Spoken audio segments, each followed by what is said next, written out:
Saya akan membawakan tema kuasa kesaksian. Ya, kuasa kesaksian luar biasa. Kalau ada kuasa, ada Roh Kudus, kesaksian menjadi berkat bagi kita semua. Amin. Ya, kesaksian adalah bagi anak-anak Tuhan, orang-orang yang percaya untuk menjadi berkat bagi banyak orang adalah melalui aspek keteladanan, aspek kehidupan kita yang akhirnya melahirkan kesaksian yang hidup yang memberkati banyak orang. Amin. Ya, karena kesaksian mempunyai kuasa yang besar, apalagi dengan pengurapan Roh Kudus untuk melipat gandakan mujizat Allah yang bisa dirasakan oleh setiap orang. Amin. Saudara yang Tuhan kasihi, saya akan mengambil pengalaman Nabi Yunus. Nah, tentunya semuanya tahu ya, sudah cerita tentang Yunus. Dari anak sekolah minggu sudah kenal semua tentang Yunus. Siapa sih Yunus?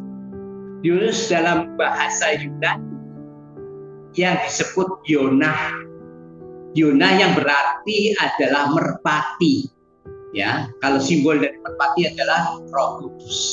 Oke, coba kita akan baca di dalam Yunus pasal 1 ayat 1 sampai 3. Datanglah firman Tuhan kepada Yunus bin Amittai demikian. Bangunlah, pergilah ke Niniwe. Garis bawah itu. Bangunlah, pergilah ke Niniwe. Ada satu perintah yang Tuhan inginkan cepat. Enggak leha-leha, enggak santai. Maunya cepat, bangunlah, pergilah. Ya, kota yang besar itu berserulah kepada mereka karena kejahatannya telah sampai kepadaku. Oh, luar biasa. Ayat yang ketiga. Tetapi Yunus bersiap untuk melarikan diri ke Tarsis. Jauh dari hadapan Tuhan, ia pergi ke Yapo dan mendapat di sana sebuah kapal yang akan berangkat ke Tarsis. Ia membayar biaya perjalanannya, lalu naik kapal itu untuk berlayar bersama-sama mereka ke Tarsis. Jauh dari hadapan Tuhan. Berapa kali dikatakan jauh dari apa? Ayat-ayat ini menggambarkan kepada kita semua sebagai pelayan-pelayan Tuhan. Yunus sangat dekat dengan Tuhan, tetapi tak kala ada perintah, dia malah menjauh, malah meninggalkan pelayanan. Kenapa dia meninggalkan pelayanan? Itu di Niniwe. Kenapa dia tidak mau melayani di Niniwe?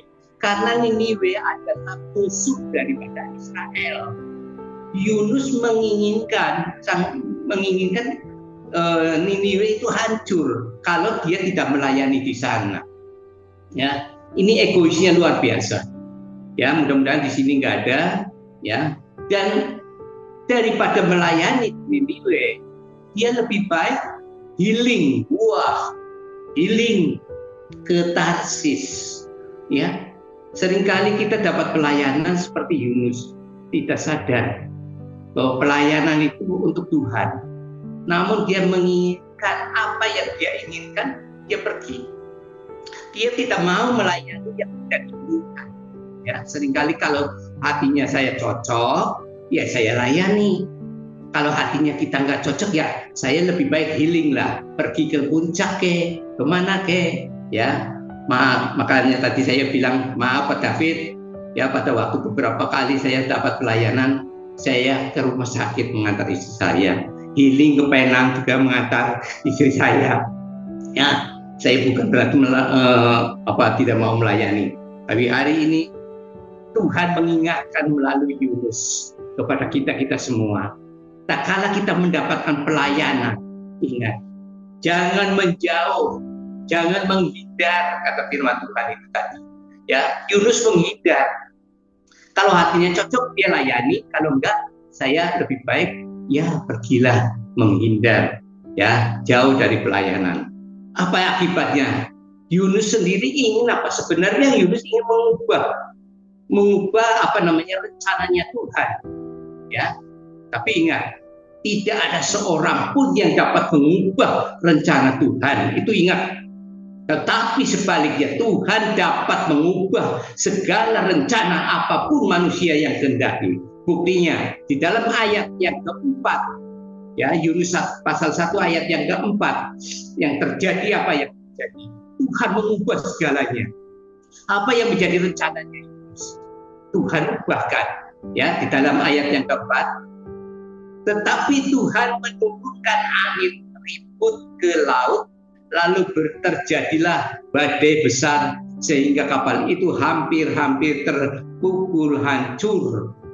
Oh, luar biasa. Bapak Ibu Saudara yang Tuhan kasihi, ingat, jangan sampai ada angin ribut. Baik itu di dalam keluarga, baik itu dalam pekerjaan, baik itu dalam bisnis. Kalau ada angin ribut, kacau semuanya. Demikian pula apa yang diinginkan oleh Yunus. Dia ingin pergi ke Tarsus, tetapi Tuhan ubahkan dengan angin ribut.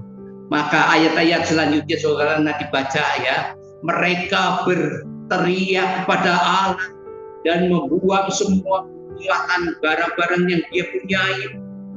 Harapannya, ya, supaya teduh, supaya aman, supaya damai.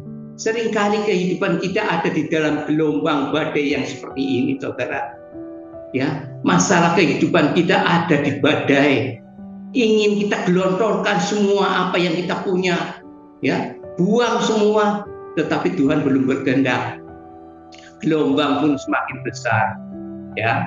Luar biasa ini, cerita ini menginspirasikan kehidupan kita. Tak kala kita hidup ada di dalam perjalanan, ya, mungkin kita ada di dalam perahu kehidupan kita. Lihat selanjutnya apa yang terjadi, saudara yang Tuhan kasih. Ternyata Yunus itu tertidur, dan setelah dibangunkan kemudian dia ketemu apa yang terjadi. Dia undi, ternyata Yunuslah yang kena. Ya, apa ya? Mereka harus membuang Yunus ke laut. Ya, maka damai, ombak, semuanya tenang tak kala Yunus ada dan terlempar. Ya, di dalam ayat yang ke-9, sebelum Yunus dibuang atau dilemparkan ke laut, inilah kesaksian Yunus. Ya, di dalam ayat yang ke-9, sahutnya pada mereka, aku seorang Ibrani, ya, aku takut akan Tuhan Allah yang mempunyai langit, yang telah menjadikan lautan dan daratan. Tuhan luar biasa. Yunus menyaksikan, dia berasal dari Ibrani, dia hamba Allah, dia disuruh oleh Tuhan untuk ke Niniwe, ya, tetapi dia menyimpang ke Tarsis. Dia tidak mau, karena Niniwe akan dibalik-balikan, dihancurkan. Apabila dia bertobat, maka dengan kasih sayang Tuhan dia selamatkan. Nah, tentu saudara yang Tuhan kasihi, saya akan satu gambaran ini. Kira-kira di dalam perahu tadi ada orang-orang Niniwe enggak? Saya pastikan kemungkinan besar ada orang Niniwe. Mendengar kesaksian Yunus ini, maka mereka semakin takut. Bangsa Niniwe akan hancur apabila aku tidak kasih kabar kepada mereka. Ya, setelah mereka melihat Yunus, ya, dilemparkan ke laut dan badai itu reda, maka ikan besar, lihat itu, ikan besar menelan mereka. Ya, gambaran ini menunjukkan bahwa mereka melihat kenyataan yang luar biasa dahsyat. Ya, orang-orang menyaksikan kejadian yang luar biasa dahsyatnya. Ya, sehingga setelah mereka kembali ke tanah, ke daratan, ya, dan orang-orang sekeliling dan pesisir itu mungkin mereka melihat jelas gelombang badai yang besar itu. Dan saya yakin, kira-kira orang-orang yang di perahu yang sudah selamat, kira-kira mereka menyaksikan kejadian itu enggak? Dan saya yakin 100,5% pasti mereka menyaksikan kejadian itu, bahwa dia selamat. Oleh karena itu poin yang pertama adalah, ya, puasa kesaksian mendatangkan apa? Keselamatan. Ya, saya kasih 3M kayak Bu Lena, saya tidak kasih M. Mendatangkan keselamatan.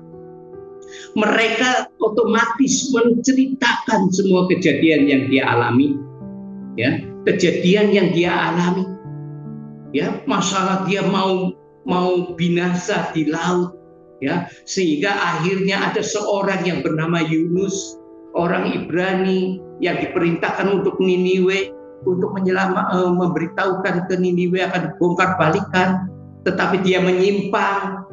Hal-hal yang demikianlah tersebar semuanya, dan saya yakin sampai ke telinga orang-orang Niniwe, pasti di sana terdengar. Ya, kalau ada medsos, media sosial, pasti cepat sekali. Tetapi lihat, selama 3 hari 3 malam, Yunus ada di perut ikan. Ya, Yunus ada di perut ikan, dan berita tentang masalah kejadian yang dialami oleh orang-orang pasti sudah sampai ke kota Niniwe. Bapak Ibu Saudara yang Tuhan kasih, semakin takutlah mereka. Ya, poin yang kedua, saudara yang Tuhan kasih, kuasa kesaksian, ya, merubah hidup takut akan Tuhan. Yang kedua, ya, poin yang kedua adalah merubah hidup takut akan Tuhan dengan kesaksian ini. Bapak Ibu Saudara yang Tuhan kasih, luar biasa. Ikan aja diperintahkan oleh Tuhan, ya, dia nurut, dia taat. Hai ikan, telan dia, bukan capik-capik dia, bukan menyakiti dia, tapi telan. Kalau kita makan obat, ya, kapsul telan otomatis masuk ke dalam, ya, bukan dicapik-capik. Biasanya kalau ikan itu capik-capik, lempar sana, lempar sini, ya, sampai babak belur baru dimakan. Ya, Tuhan perintahnya luar biasa, telan. Dan pada waktu dia menelan, kita coba lihat di dalam pasal yang kedua, Yunus ayat yang kedua, ya, pasal kedua ayat yang kedua, katanya, dalam kesusahan aku berseru kepada Tuhan, dan Ia menjawab aku. Dari tengah-tengah dunia orang mati, aku berteriak, dan Kau dengarkan suaraku.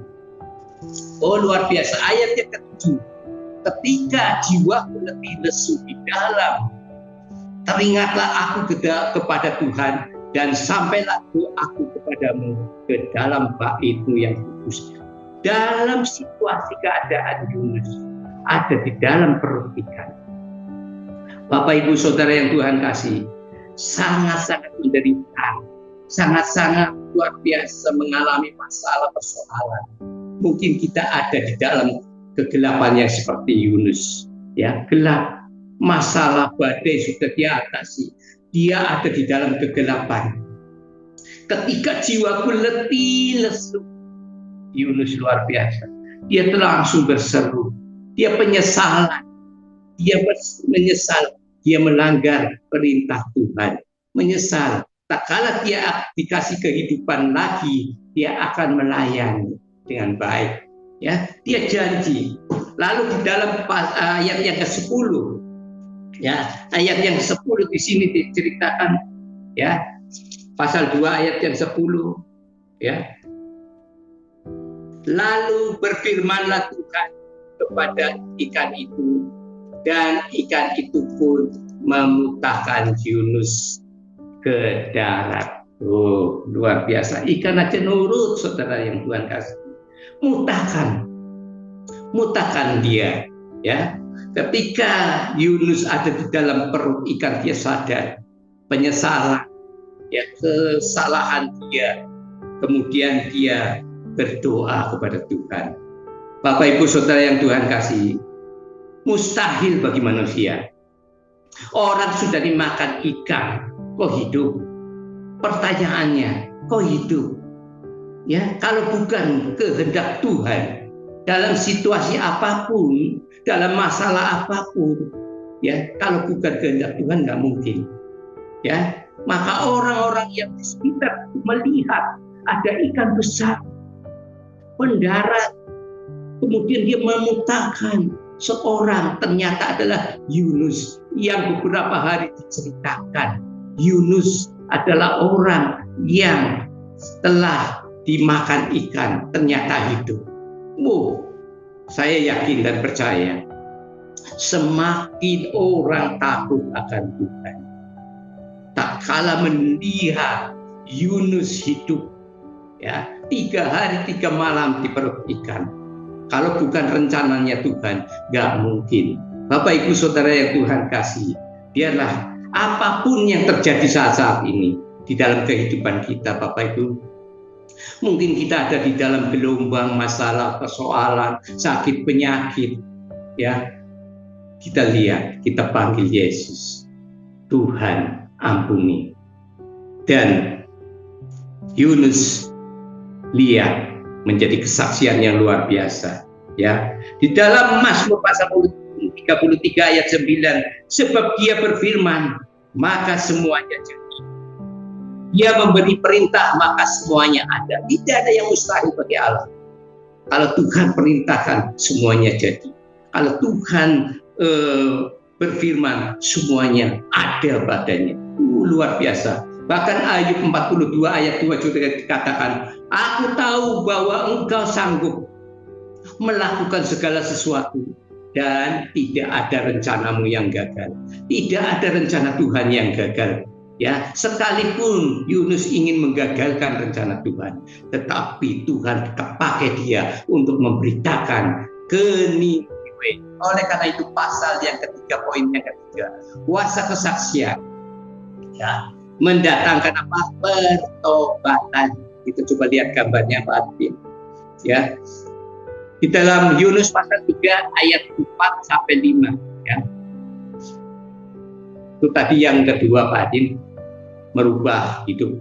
Nah ini tadi yang berfirmanlah Tuhan kepada ini. Nah sekarang perintah Tuhan kepada Yunus di pasal yang di poin yang ketiga, kuasa kesaksian. Ya, kita akan baca di dalam Yunus pasal 3 ayat 4 sampai 5. Ya. Mulailah Yunus masuk ke dalam kota itu sehari perjalanan jauhnya, lalu berseru, 40 hari lagi maka Niniwe akan ditunggang balikan, akan dihancurkan, akan dimusnahkan.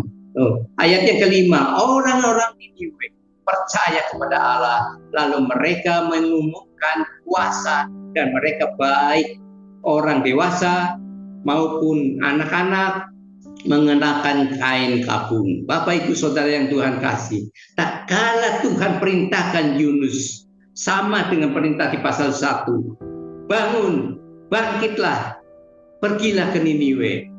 Yunus melakukannya, tidak mau menghindar lagi. Maka apa yang terjadi? Pertobatan di Niniwe luar biasa. Ya, Bapak Ibu Saudara yang Tuhan kasihi, ya, bahkan sampai raja di ayat yang ke-6, pasal yang ketiga ayat yang ke-6, dia memerintahkan, ya, saya baca aja ayat yang ke-6, ya.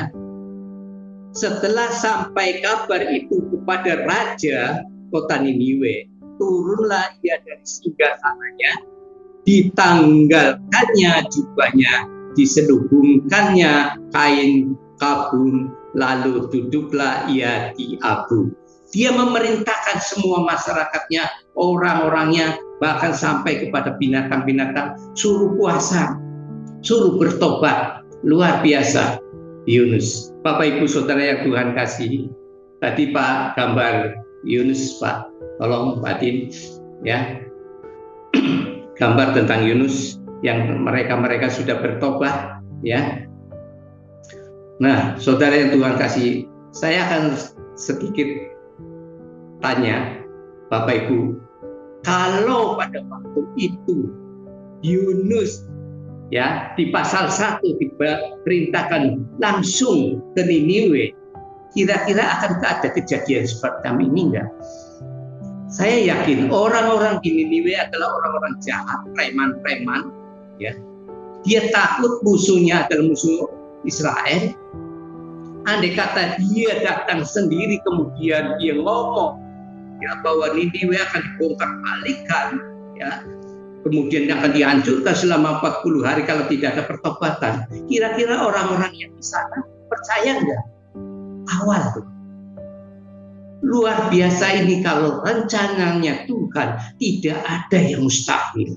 Ya, dengan proses pengalaman Yunus mengalami kejadian itu, kejadian ombak badai, masalah, persoalan, bahkan dia sampai masuk di telan ikan, dia merasakan luar biasa. Dan orang-orang yang sudah diselamatkan yang ada di kapal itu, dialah kepanjangan tangan Yunus. Dia menyampaikan berita tentang kejadian yang dia alami, ya, bahwa Niniwe akan dibongkar balikan, akan dihancurkan, ya, akan ditunggang balikan luar biasa kalau tidak ada pertobatan.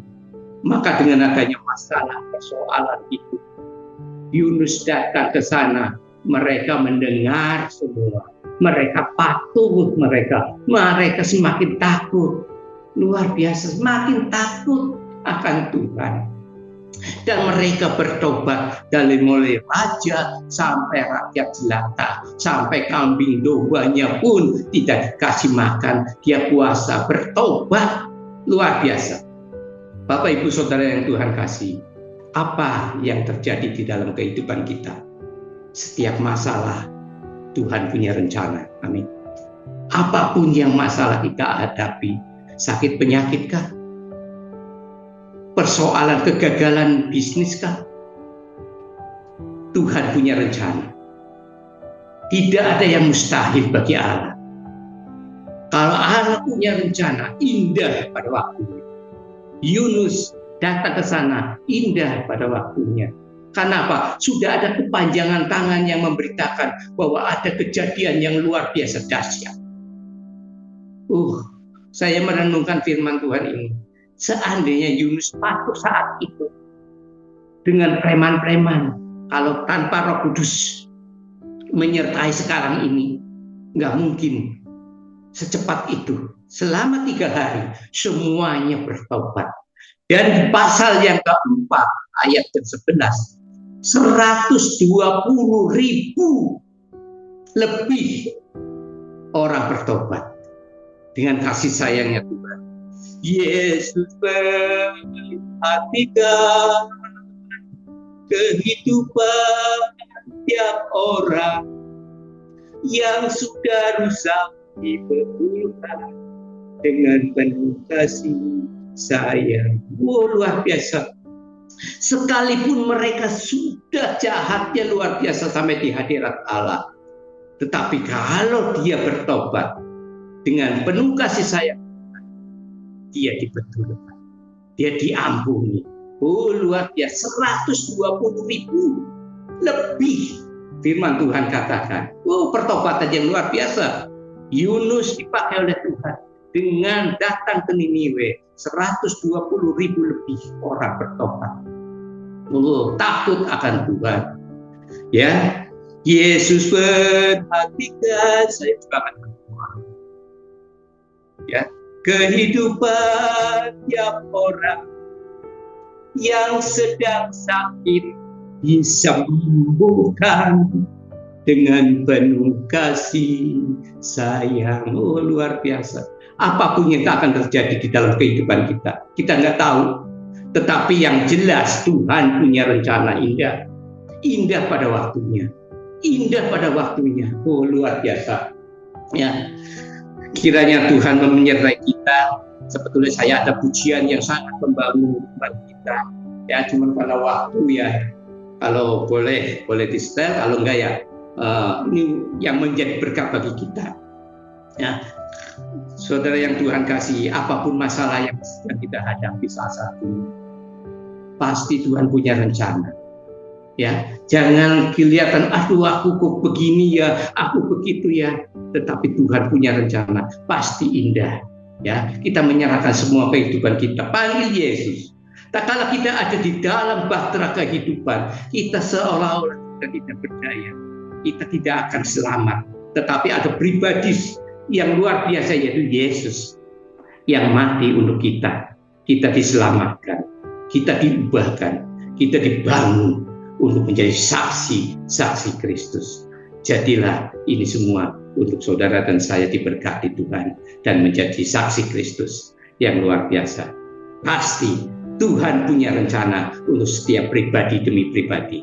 Kiranya Tuhan memberkati kita semua. Haleluya.